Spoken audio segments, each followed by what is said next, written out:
Employment legislation continued, and we are looking this week primarily at health and safety, which obviously warrants a whole week all by itself, because it is such a critical sort of issue.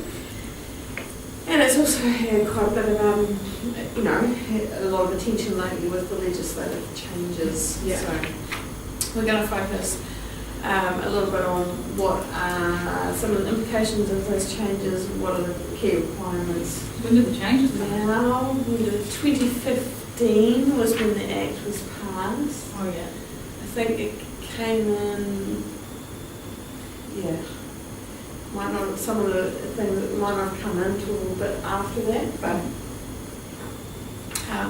so we used to call it, there used to be the Health and Safety and Employment Act, which was developed in 1992. Why do you think it's changed from the Health and Safety and Employment to the Health and Safety at Work Act? Because it covers employers as well, and employees have to come under that as well now. So employees are responsible for their own health and safety and health and safety of everyone else. Employees are responsible, but they were also responsible under the Health and Safety and Employment Act. Were they? Both employees and employers didn't have responsibilities under the Health and Safety and Employment Act. So it's changed. Why do you think we've gone from employment to at work? It's a subtle shift in language, but it means a lot. Well, sounds makes it a little more, not so much employees and employees, but maybe customers and stuff. Yeah, sure. It covers people who are entering the premises, but contractors primarily. Oh yeah. And so the point with the change, and the Pike River situation really highlighted why the change was necessary, and a lot of this change has evolved out of that. Yeah. Because at Pike River you had people who were employees of Pike River, but you had people who were employees of contractors to Pike River. Okay, so they were covered by their employer. Yeah. But then there was all this grey area around what are the obligations of Pike River to the contractors and to the people who are employed by the contractors. Okay, so we've changed from focusing on health and safety and employment, because employment actually excludes contractors by definition.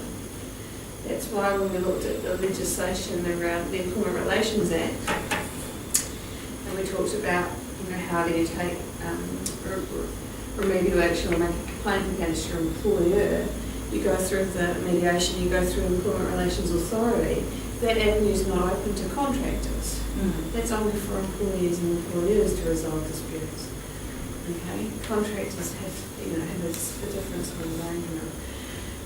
So similarly here, they needed to make it so that the legislation was clear that it's all parties have responsibilities, have obligations to work with each other.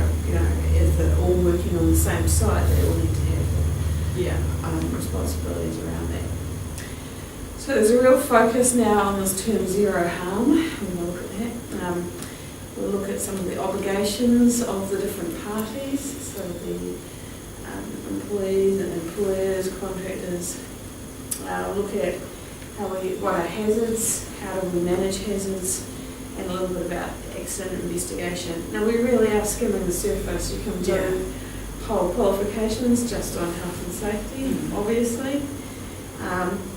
And if you end up working in that kind of field, then there's heaps of courses and learning that you can do around this, and all of that can be quite industry specific as well. So but it's good that you get a bit of an oversight of it. I mean, the whole point, with the change was that there's been real focus on that. We don't want people to go to work to get hurt or be hurt by colleagues or hurt by actions or inactions of others. Okay, so there's been a real focus on this concept of zero harm. I don't know if you've heard them talking about it. No. A lot of organisations might have, a motto or a slogan or a logo: no incidents, no injuries, zero harm. That's our target. Okay, or they might have a little clock counter going, it's been 280 days since our last incident or harm incident. So they're sort of trying to, there's more emphasis now on actually this is our goal and how we're going to achieve that. Yeah. Okay. Have you noticed that around in any workplaces? Oh, no, I haven't seen any yet. I've seen them on TV. Yeah, TV. Yeah.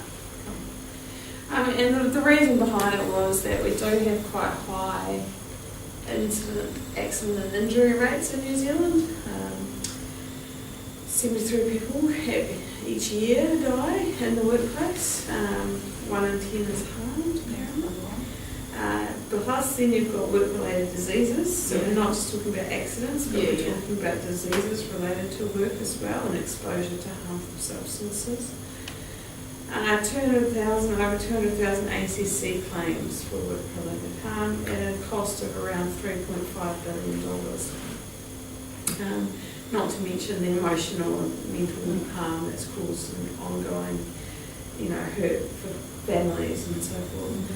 Mm-hmm. So really, yes, it's, accidents and injuries are awful in terms of that emotional effect, but the effect for our country's GDP, our gross domestic product, and our overall financial, economic success is huge. Yeah. So, what is that at least 600 die from work-related diseases? sorry? What is that at least 600 die from work-related diseases over what time period? each year. Really? Oh, at the top. Each year. Oh my God.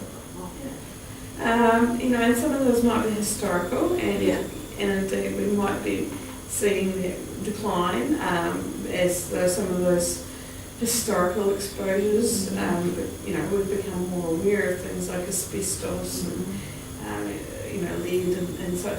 So we don't expose people to those things. Yeah. But we're still dealing with the lifelong consequence of people who have been exposed to them in the past. And we've got other hazardous substances that people were exposed to, and chemicals and such that, we need to, if we're not managing, people will be exposed to. Think about the sprays that they use on farms, and, if you're dealing with that stuff every day and you're not wearing the appropriate protective equipment, or you're not provided with appropriate training in how to handle that, those chemicals, then, that's where you can suffer that harm related to that, I guess. So here's an organisation that has, this was a long time ago actually, it was the NZ Aluminium Smelter, and they were focusing on the target of zero harm. And so I'll bring up this little video. Hopefully I'll bring up this little video.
In 1996, NZAS was performing quite badly across the board.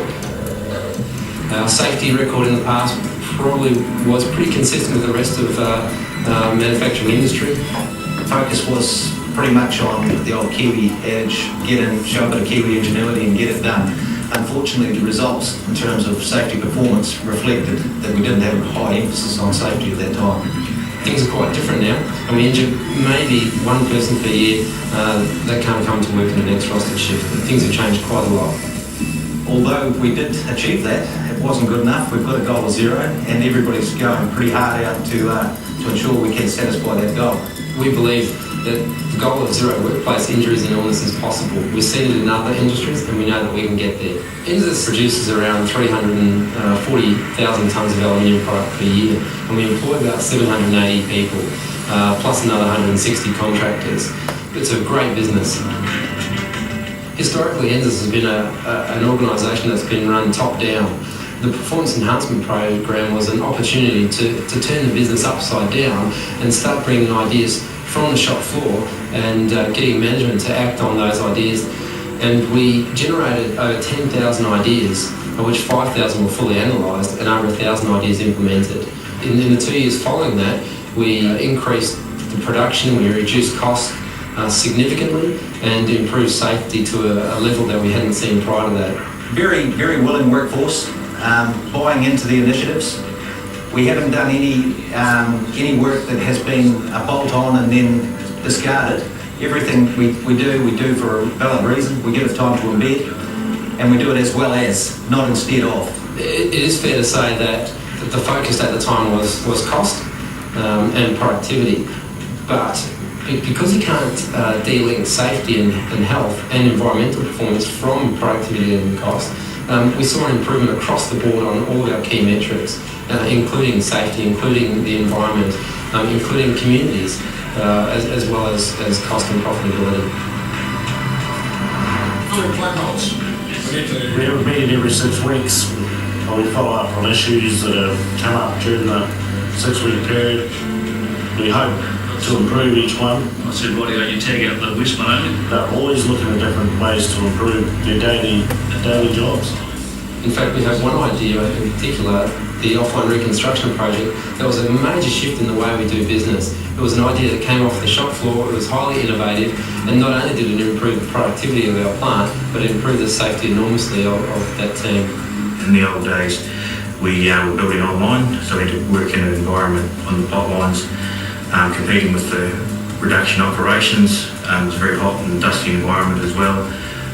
It took us around about 7 days to construct a cell down on that line, so we had to dig the cell out online as well as reline it down there. We used a hazard evaluation analysis tool to actually step through all our, the concept of what we wanted to achieve. Safety underpinned the whole design of that project. But for the guys, we've got a very pleasant environment to work in compared to the offline environment. On the offline, we can use a lot more craneage. We've got better systems, we've got a special stage area set up, so we've sort of cut down a lot of that manual handling and manoeuvring of materials. The other big factor is we changed our shift pattern. The guys were working night shifts. We've now been able to move to a day shift, 12-hour operation, which has definitely improved people's lifestyles, and the guys really enjoy that. Interestingly enough, although this initiative is really based on safety, we've seen improvements across the board on productivity and profitability. It builds on all the cultural programs that we've had in the past, and it encourages ideas to come up from the floor to improve the safety performance of NZAS. The Performance Enhancement Program was extremely successful.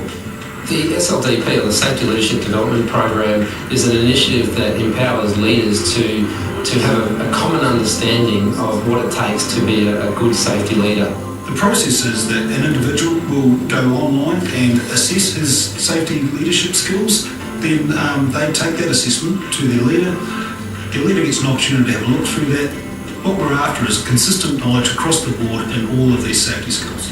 SLDP is really a logical extension of all the initiatives we have done before. People have genuinely contributed to the safety effort. Staff have bought into it and are coming to work attempting to do the right thing every time they go out into the workplace.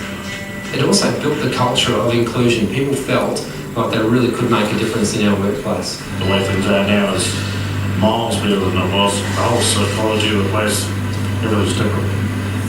The wellness program is really important to NZAS because we have an ageing workforce. We've got a 25-year club that's got a huge membership, I think somewhere around 200. And we've got obviously people at 30 and 35 years service. And with that ageing workforce, we need to make sure that not only their safety is taken care of, but their long-term health and well-being. in order to do that, we've introduced a wellness program that helps people manage their lifestyles outside of work so that when they come to work, they're safer.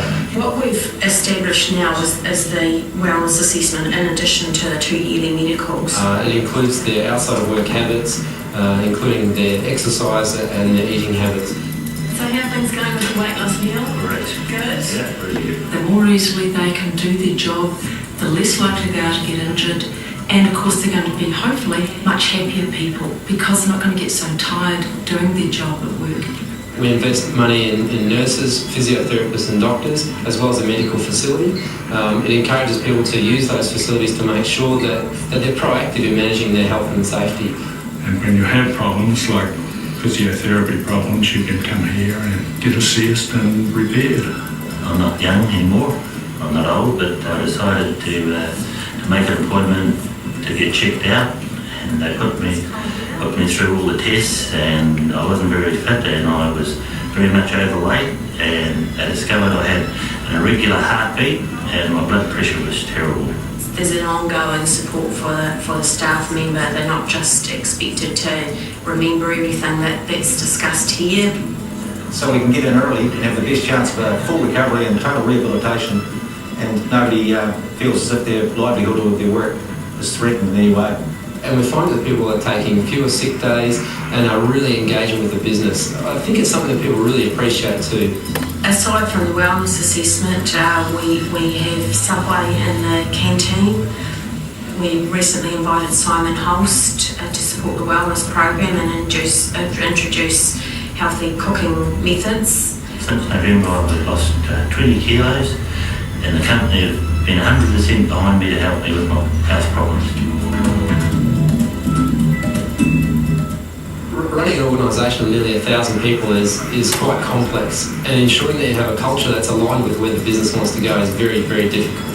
But by introducing programs on safety and on cost, we've found that we've given the people an opportunity to contribute, and through things like the wellness program, we've made people feel valued, and they do continue to contribute to the positive culture that we do have. When you start to improve your safety performance as dramatically as we have, increase throughput, productivity, and quality gains are there as well. Pretty good sign that you should be around for a while because you know what you're doing and you're doing it well. At NZS, we have a goal of 0 and we know it can be achieved. To get there is an ongoing journey, and when we get there, which we know we will, we have to keep making improvements so that we stay there.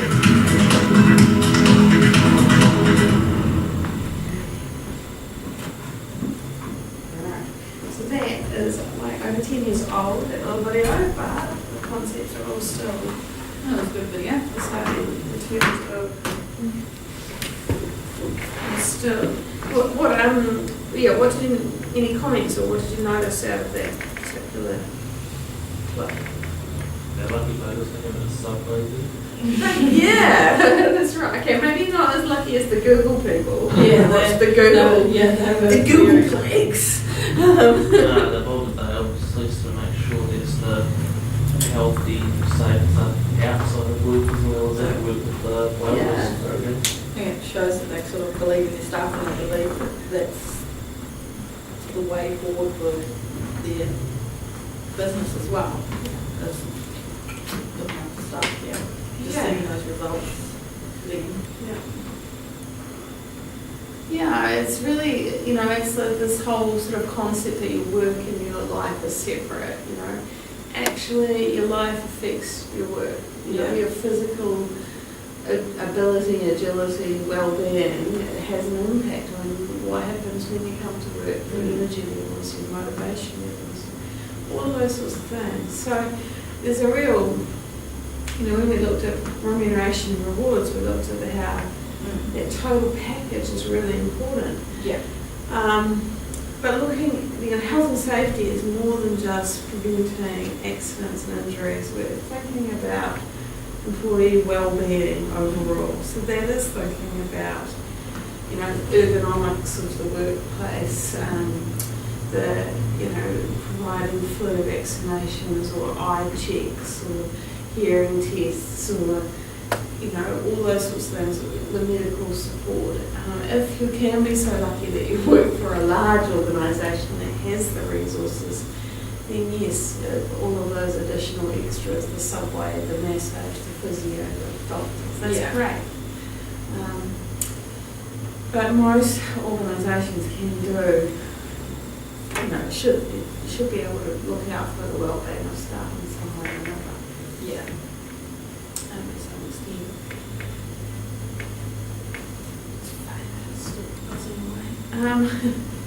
So that just starts to get you thinking about it. And their goal was zero harm, and they're working way towards that. I don't understand. But that's a common sort of motto these days, is zero harm. So the new legislation, the key requirements, lays out particular duties for different parties. And the first, they break them down into these key categories. PCBUs, which are persons conducting a business or undertaking. Okay. Officers, employees, and others. What's an officer? So an officer will be somebody in a high-level position within the organisation who has responsibility. And the PCB, is that like the Person owner? conducting a business or undertaking, so it could be the owner, or the board, or so it can actually cover quite a range of people who look at those as well. There's a requirement for employee engagement and participation. So there was that in the previous legislation as well, but essentially a health and safety representative is required if it's requested by the employees and there are 20 or more employees and it's not a high-risk industry. Okay, so high-risk industries, you have to have employee engagement and participation. So what engagement and participation did you see happening in that example?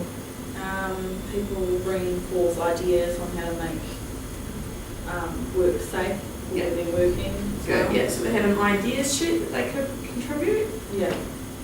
They had, what else? The wellness program, so Yeah. just making sure they're Yeah. healthy and they come to work. Yeah, getting them engaged in that. Yeah, encouraging them to do that. But things like anything that is feedback, so they had 6 weekly meetings where they gave input into identifying hazards in the workplace and what they might do about them. And also that they had that specific leadership development program, which is that test thing that they did, do they test their sort of knowledge of absolutely. safety? Yeah, good. So testing knowledge and getting people engaged in that way. But health and safety representative and a health and safety committee of some kind is quite standard ways of having sort of employee engagement in health and safety, essentially.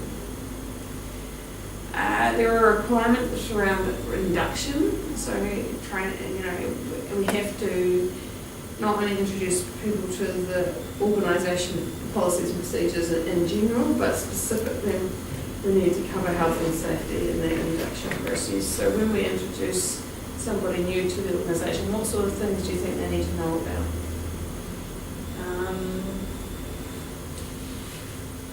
I suppose things like emergency meeting points, protective gear, anywhere that they can get, I suppose, ergonomic things as well, especially if we're in an office, or something like that. Good. I know some places Their procedures, really. Yeah. Procedures for that workplace. I think some places have sort of those procedure things so they know how to react to certain disasters like fire, bomb threat, robbery. Yeah, so the induction, a lot of the time the induction these days might be online, so they might have an online induction program, or it might be a face-to-face induction program, whatever. Either way, you have to introduce the person to the equipment and machinery they're going to be using, and how to safely use that, the protective equipment that they need to use, and where the emergency procedures for the organisation. So there is quite a lot to cover there. Within their whole induction and the ongoing training as well. We don't just leave it And okay, well you've had your week of induction training, you're on your own. It's that ongoing training and familiarisation with the tools and equipment and the resources. So it could be that you're in a big, manufacturing plant like that and there's really significant hazards. Or it could be that your work is in front of a computer and your hazard is, RSI or eye strain, But regardless, you've still got, things in place that you can do to train and support staff and how to avoid those. So managing hazards, we used to talk about eliminate, isolate, minimise. It's sort of gone a bit beyond that now. And we'll look at a little framework for that in a minute. And then, there are still, and there were before, key requirements around investigating and reporting accidents as well. Yeah. It's just that some of the sort of supporting stuff around that has changed. We've now got WorkSafe, and the other ones that we report to. So there's a bit more there's a lot more in terms of compliance. There's a lot more scope for WorkSafe to inspect and issue compliance requirements and orders and such like that. So that was in the legislation previously, but it has been reinforced, intensified, and the consequences are far more significant in the new legislation of non-compliance. Yeah. So with the new legislation, you can actually be you can actually be prohibited from owning a business in the future, essentially. Yeah. So that can have a significant impact. So the PCBU, the person conducting the business or undertaking, so with the business owners or board members, they have to provide a safe place of work. They have to provide safe plants, so that's equipment, machinery, buildings and so forth, and structures, safe systems, adequate welfare facilities, so that's where wellbeing comes in, tea and coffee as well, and training, instruction, supervision and monitoring. The legislation doesn't specify exactly what of all of these things because it's going to be different by industry. Yeah. So what they do rely on is that there are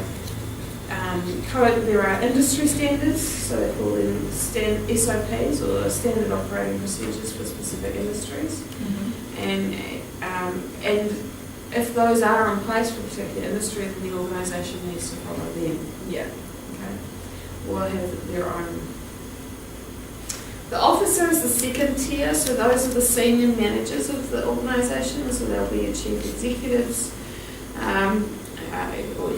senior managers. They have specific obligations and must exercise your due diligence and must keep up to date with health and safety matters, know what the hazards and risks are, provide adequate health and safety resources, and process and respond to incidents, hazards and risks. This was the thing with the new legislation, was that the board members and senior managers actually now have individual responsibility for these things, and they can't, I think that there was something in there that they can't contract out of that, or they can't insure against that, they can't actually. So if they're found to be held individually accountable or liable, some of the financial ramifications can be huge. Okay, so we're starting now to see some cases come through under the new legislation, and that's where it's really going to be tested out, because when it comes to legislation, it's always about the case law. So what's written in the legislation, and then what the judges find, and how they find against those who do breach the legislation.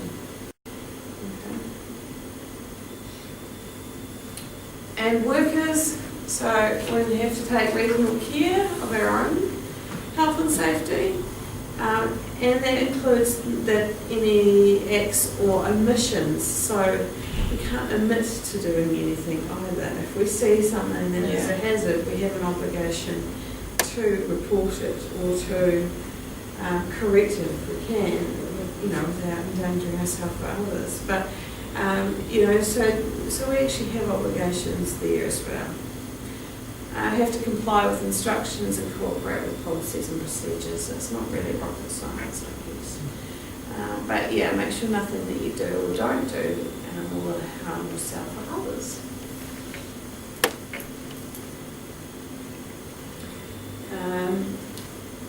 Because the hazards can fall into lots of different categories, essentially. So we can like I mentioned, you talk about big equipment and machinery, and the hazards seem obvious and real. But hazards can be more insidious than that, the fumes, the vapours, the gases, or biological, the bacteria, the fungi, the viruses. Think about people exposed in the labs, in the hospitals, and science laboratories, what are they being exposed to there? Breathing poor buildings. Yeah. In buildings, we've got the old, the mould, methamphetamine, which apparently isn't as bad as it was. Would environmental hazards come under something like that? Or It could come under biological.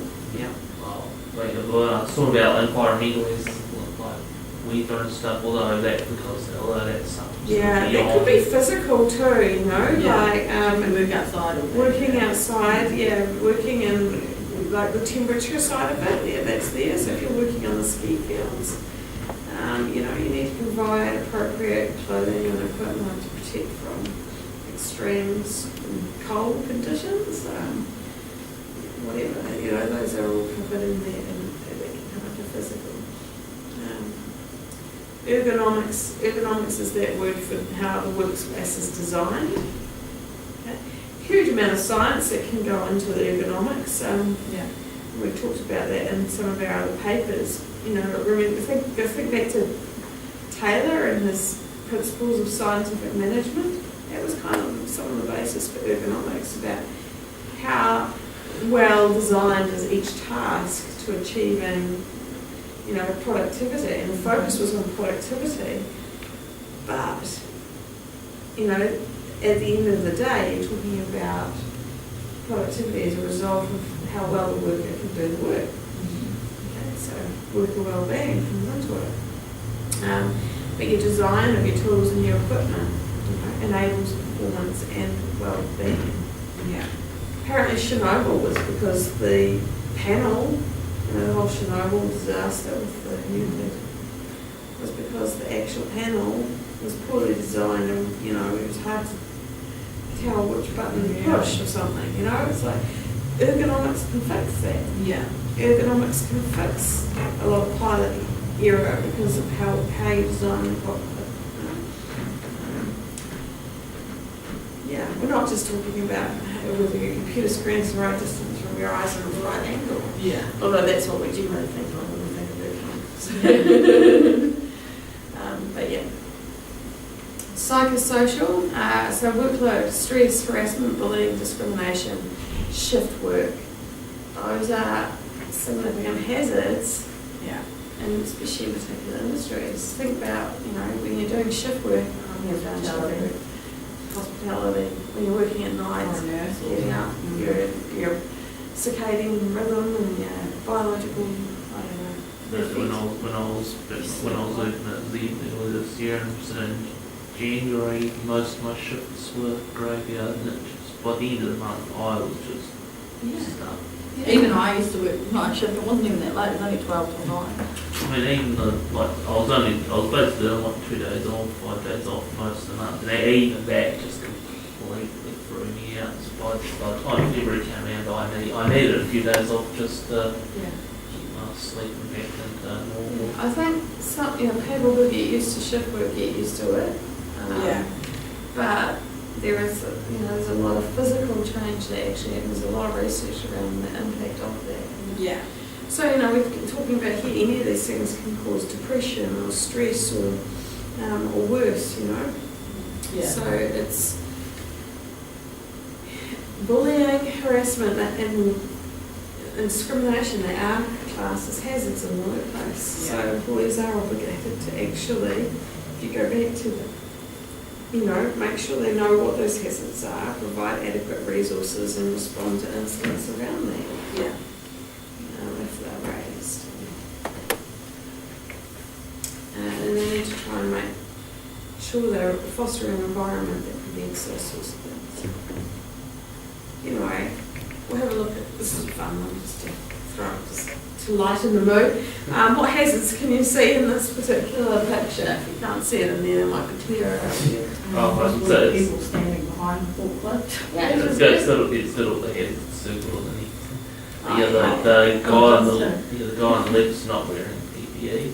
Well, he's not wearing the high vis jacket. Not very high vis. Something dangling off the front of the forklift. Don't know what that is, but Oh, there is too. Is that a crane? Oh, it's ramp. What is it? Looks like ramp. You know how when you get pallets and you've got like boxes and you ramp them up? Hanging debris under the pallet is a hazard. Okay. The lights, yeah. The guy in the forklift's not. It looks like he was wearing sneakers rather than sort of safety boots. Okay, yeah, number 8. The forklift driver is not wearing safety footwear. Yes. I think he mentioned that the lights is good. Well, what's he going to do when he gets off the forklift? He's probably going to, you know, move the pallet around. I used to wear not safety boots when I used to wear brushing. I even working with, when I was working at Z and back at Westland, they provided us with decent steel. Oh, that's probably a good idea, actually. Boots. Yeah, I've dropped. There you I mean, I'll do it myself, but I'm expecting the same, so. Yeah. Don't know what that is on the. Number 9, it must be the mirror, is it? Number 9. The right reversing mirror is not positioned correctly and the left one is missing. Okay. What's number 4? Number 4. Sure. The fire extinguisher is not properly fixed. It could roll when the brakes are applied. Can't you see that from there, Zane? I can see something in there, but I'm just Can't tell what. Yeah, I can see it was the fire extinguisher, but it was sort of hard to tell. Sort of what I know. What's number 7? They're really hard to tell. They're very difficult to tell. You don't know to pick up any of them. What's number 7? What does number 7 look like? I can't even. There's something on the seat. It's a coffee cup. Oh, is it? Mm. Unsecured drink resting on the side of a moving forklift. Number 6. What's number 6? Oh, weird. It looks like we're a number plate would normally be, but we're a forklift have a number plate. No. The forklift driver has crossed into the pedestrian pathway. He's crossed the yellow line. Not that the yellow line is very clear either. It could be clearer, couldn't it? Could be. But yeah, you've got number 1, that guy isn't wearing any high vis here. Number 2, I suppose you can't see here. Yeah, no eye contact between the workers and the forklift driver. Number 5, the propane cylinder is not clamped properly. Would not have known that from looking at that. I've got a crazy forklift story. Oh yes.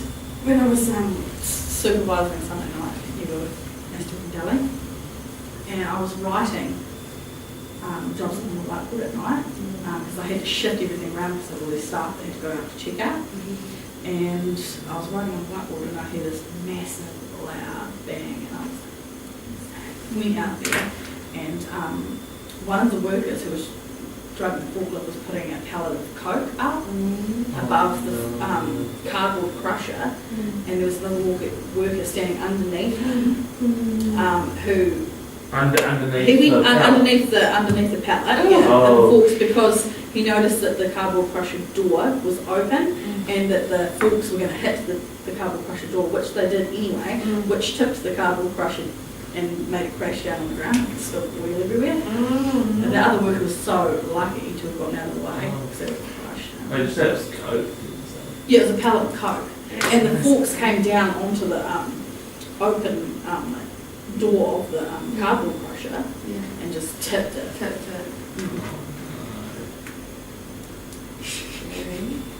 Scary. Silly, though, that he really walked silly. underneath it. Yeah, he just walked underneath it, didn't even. It's like, oh, I'll shut this before the pallet comes down, but then So why do you like think the that gears, happened? they jerk sometimes, Yeah. go down like suddenly or up. Why do you think that happened? Because the forklift driver did not check that the cardboard crusher door was shut before he lifted the pallet up above the Yeah. cardboard crusher, and Why because didn't he check? he was rushing. Why was he rushing? Because that's what you're doing, isn't it? All the staff's at checkout. Does he need to go home earlier if he finishes it? No. No? Yeah. Was there pressure from his boss to finish it earlier? No, not like that. It's just sometimes when you're out and when you've got stuff to do, you just do it fast. Yeah. You know what I mean? So that's what they start to look at when you look at the root cause analysis. We'll come back to that. Yeah. Because you go to the immediate cause, like, oh yeah, because he didn't check. Why Yeah. didn't he check? Why didn't you check? And why was he in a hurry? So Yeah. this is the same thing. Like this I guy mean, here. yeah. It's pretty much, you know, almost could have been that. Yeah. You know, immediate cause. He was driving on an uneven ground with an unbalanced load and he was Yeah. going too fast. But Yeah. why was he doing that? Because there was pressure to finish the job, or he hadn't been trained properly, maybe he hadn't been trained, or there was a lack of supervision, who had oversight. Yeah. But why? Why would those things happen? Why was there a lack of supervision? Why was there a lack of training? Oh, because we've got a poor culture around safety. Yeah. We've got no safety systems in place, no leadership and no training.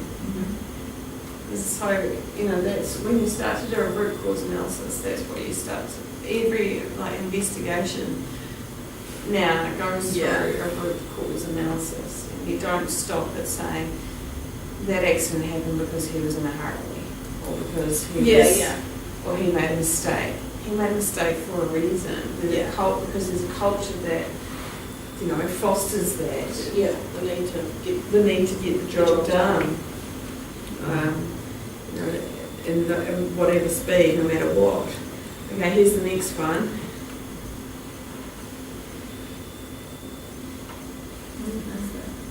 No one looks like it's just fall up on whatever that chair is. Yeah, it's a lot of mess on that chair. Should be free of clutter and available for use by the patient. Oh, that's a bed. I was wondering what that corner was.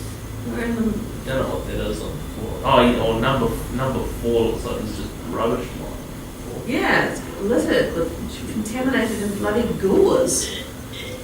Okay, it's a biohazard as well as a, you know, physical hazard. Not quite sure what that is, number 2. Number 2, oxygen tank is not stored securely. Oh, Yes. that's them. Damaged from tipping over and could be a trip hazard. What's number 6? It's elbow. He's holding something in his, looks like he's holding something in his left hand. Now, he's the first aid attendant. He's not wearing any PPE, including gloves, safety glasses or coveralls. Number 3 looks like the bench is cluttered. Number 3, yes, littered with debris and unopened and unlabeled bottles. Medical utensils should be in the sterilising tray. Biohazard waste disposed of properly. Not quite sure what number 5 is. Eye wash station should be clean and ready to use, and then we shouldn't have any WD-40 sitting around in the medical room. Yeah, so it was a bit hard to sort of tell sort of from Without being able to zoom in, tell exactly what that is. But yeah, those are, you know, those are, sometimes hazards can be obvious like that, you know, we should be able to look at a room and pick them up and figure out what those hazards are. So the 5 steps of hazard management are identify the hazard. So we have an example here on the pictures. So what is the hazard up the top? Oh, that's It's a roof that needs repair. So what's the hazard? Panels There's missing. no, like, safety equipment. Well, the hazard is going to be getting up there to fix it, isn't it? Yeah. Working at heights. Yes. So assess the risk. What's the risk of something happening?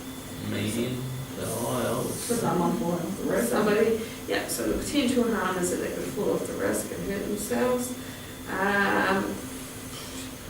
With no controls in place, the likelihood of falling off could be regarded as high, and the consequences could be severe. So we would regard the risk as very high. Okay? Identify the controls.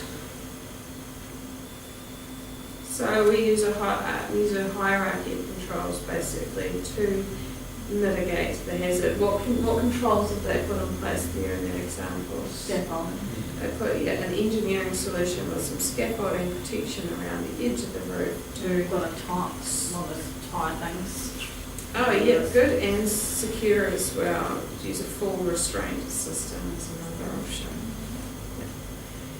Okay, yeah. There's also some sort of IVs, something like that. Yeah, and that one, we've got a rope, attached to it. Yeah, no, I mean, photo above that. Photo above, maybe some hybrid stuff so that they're obvious that they're up there. Once you've done that, you need to record, implement and monitor how the control measures are effective or not effective in this situation. If they still manage to slip out through the scaffolding, that's not particularly effective.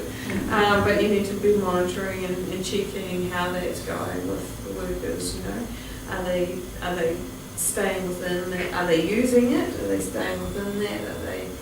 Is it being effective in preventing them from falling off the roof?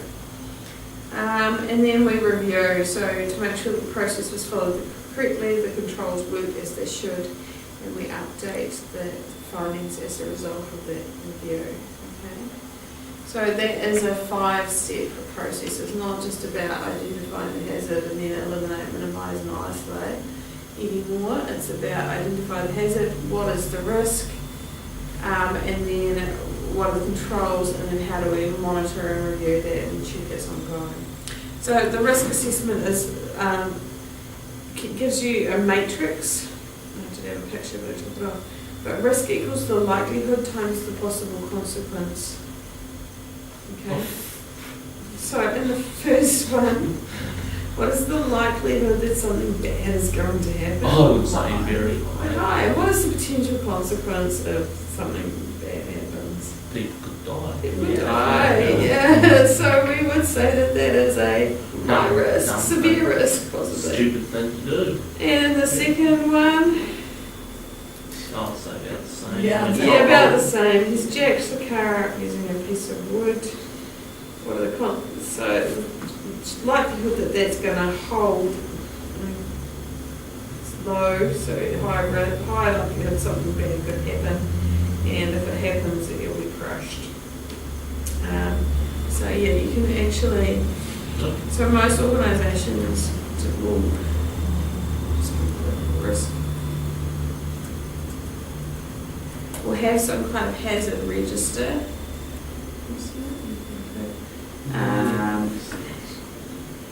And come up with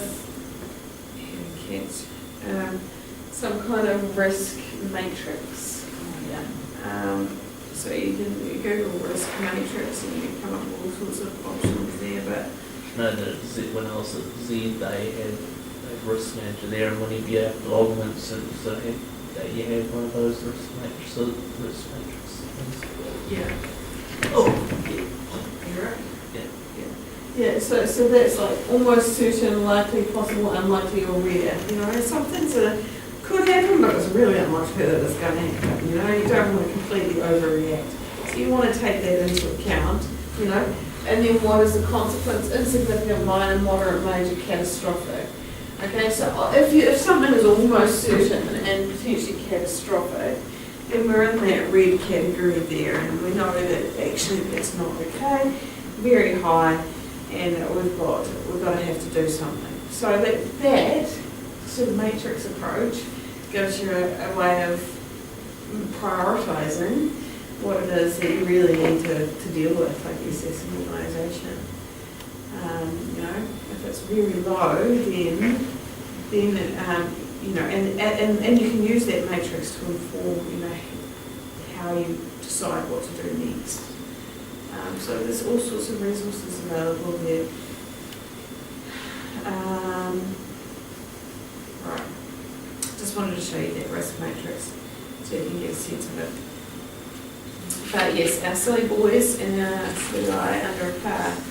So in terms of controlling for those hazards, I mentioned it's not just eliminate, minimise and isolate anymore, but we use this sort of hierarchy of controls. So physically remove the hazard. That would be ideal, you know? Yeah. Let's get rid of it altogether. If we don't need to use harmful chemicals, let's not use harmful chemicals. Simple. Substitution, replace the hazard, so do something else, do something different. Engineering controls are where we isolate people from the hazards, so put in place the scaffolding or the fences or the, the bit physical, things that are going to prevent us from accessing them.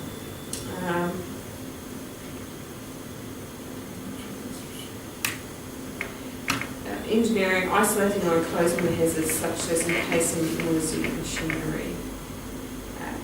Administrative controls, we're talking there about changing how people do the work, so safe systems of work or increasing training and supervision. What was that? I was saying processes and stuff. Yeah, process and procedures, absolutely. Or reducing exposure time to hazard. And then PPE is when we provide our personal protective equipment, so earphones, face masks, gloves, and eye protection. Okay, so somewhere within that framework should be able to come up with a solution to most of those hazards. So, despite all of this, if an incident or an accident does occur, then you do have to, basically you're obligated to undertake an accident investigation. You have to leave, and if someone's been injured, you obviously call in emergency services, but you also have to, if it's serious, notify WorkSafe within 7 days. You have to conduct your own accident investigation, and that involves going through the root cause analysis process, coming out and identifying if there's any new hazards as a result of that. What are you going to do about it? Implement, monitor, review, continue that process in a sort of ongoing sort of way. But yes, essentially, that sort of digging deeper process is really important as part of that accident investigation. And there's all sorts of forms and things available on the WorkSafe website. So that is definitely a useful tool. We'll go to WorkSafe.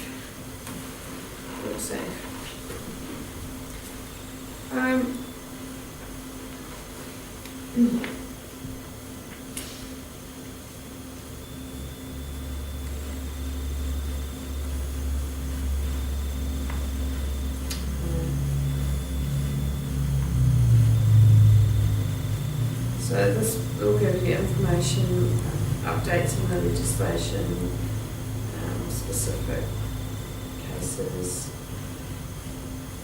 but you can also access, for workers or for businesses. So if you're a business, managing health and safety, what do I need to do for information, training, induction? What do I need to do for worker representation? What are the requirements for health and safety committees? What are the general requirements? So there's heaps of information available in there. Definitely managing risks. Definitely worth digging in. This website's changed heaps since I last saw it, so it's about just finding a way around, but how to manage work risks, and it gives you a bit of an overview. Act, plan, do, check. And there's tools within each of those as well. Tools, templates, there we go. How to manage work risks, instruction sheets. So you can, it's all in plain English, it's all, designed to be quite available, so that employers and things don't have much excuse anymore not to do this stuff. Is one of the reasons why safety is really important. You don't want to be driving that particular forklift, do you? No. So yeah, this week there is I've put up a course forum post around for you to do. And obviously there's that assignment that you should be taking away on. Have a look. Because you've got assignment 1 and then assignment 2 is coming out fast as well. Yeah, I've only got a few more weeks essentially. So that is in health and safety. Any questions about health and safety? There's heaps more information out there. We really just have skimmed the surface. But I suppose you run it like the health and safety course here, do you? Yeah, we have historically run health and safety training. And there's a West Coast Health and Safety Forum now that's been established, so a lot of the local businesses get together and they do, I'm not sure if it's monthly or 6 weekly sort of presentations and seminars on particular topics. So we do a few of those as well. But there's real emphasis on, hey, there's been a change in legislation, there's a lot more involved, we need to get get into this and onto it and make sure that we know what obligations are. But yes, there's online training, there's industry-specific training, and whatever industry you do go into, they'll, obviously have to give you relevant industry.